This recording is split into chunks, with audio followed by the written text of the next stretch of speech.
Kadang orang nampak Grab driver ni macam biasa saja. Ambil penumpang, hantar makanan, selesai satu pesanan, tunggu pesanan lain. Tapi bila masuk bulan Ramadan, cabarannya lain. Tekak kering, perut lapar, panas tengah hari atas jalan. Kerana aku berhenti sekejap di tepi jalan, bukan sebab malas bekerja, tapi penat lesu. Tapi sebab nak rehat sebentar sambil menahan lapar dan dahaga. Kadang bila ambil pesanan makanan, bau makanan tu memenuhi kereta. Terliur, memang terliur. Tapi aku cuma mampu senyum dan teruskan perjalanan. Sebab itu amanah.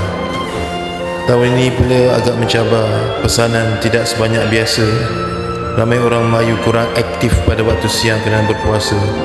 Tambahan pula sambutan dah baru Cina hampir serentak. Dalam hati aku cuma ada satu niat dia. Aku cuma nak cari rezeki untuk memberikan baju raya kepada anak-anak aku, dan dapat bersama berbuka puasa dengan anak aku yang tidak tinggal bersama aku.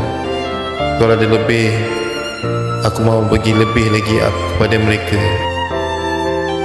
Alhamdulillah, hari ini aku dah sempat juga iftar bersama mereka, melihat mereka makan dengan gembira. Itu dah cukup menenangkan hati. Tapi aku harap ia lebih bermakna. Sabar dalam setiap pesanan.